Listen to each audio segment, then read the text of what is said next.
But then you mentioned something that the price of oil is being suppressed. Can you elaborate what you mean by that?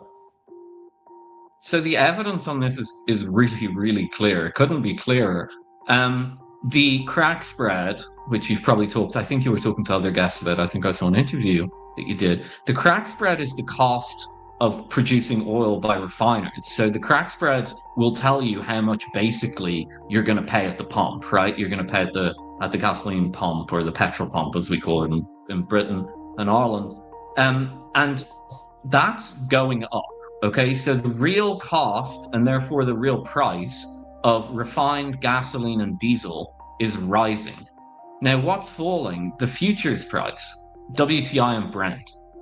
Futures prices are traded on financial markets. They're like stocks or bonds or something like that. They're virtual. They're not real. Now, in theory, the futures market is supposed to look at what's going on in the real world. That's not happening. And the way that you can tell that's not happening is because the futures price is now low while the crack spread is high.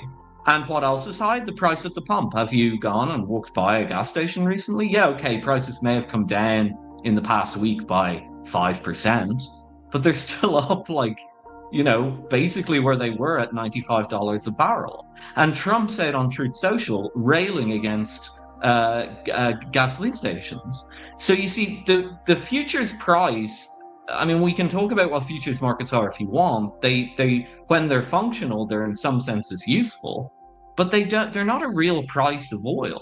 The real price of oil is what it costs the refiners to produce, and then they can sell that. So they have to take in barrels of crude, right? Black stuff that we all know, and then they have to refine it and turn it into gasoline and diesel and, all these other components, things that make plastics and fertilizer and so on. And then they have to sell that, and they have to put the costs of that, which include the barrel of the black crude oil, into the cost of gasoline or diesel or jet fuel. And these prices aren't coming down. I mean, they have come down a little bit on the back of this kind of excitement and speculative fervor that we've seen since the MOU and all this nonsense about the Strait being reopened. But you can't, as I said, you can't print oil. You can print money and impact the value of a bond, okay? Now, we won't go into why that is, but it's a financial instrument. You can do that. You can't do that with oil. You can't print oil. And so everyone's saying, oh, oil, the energy prices are down. They're not. I guarantee you they're not. Like, go and fill up your car. Go and wait until the month-end natural gas bill comes, especially if you're in Europe. Maybe it'll have come down 5%.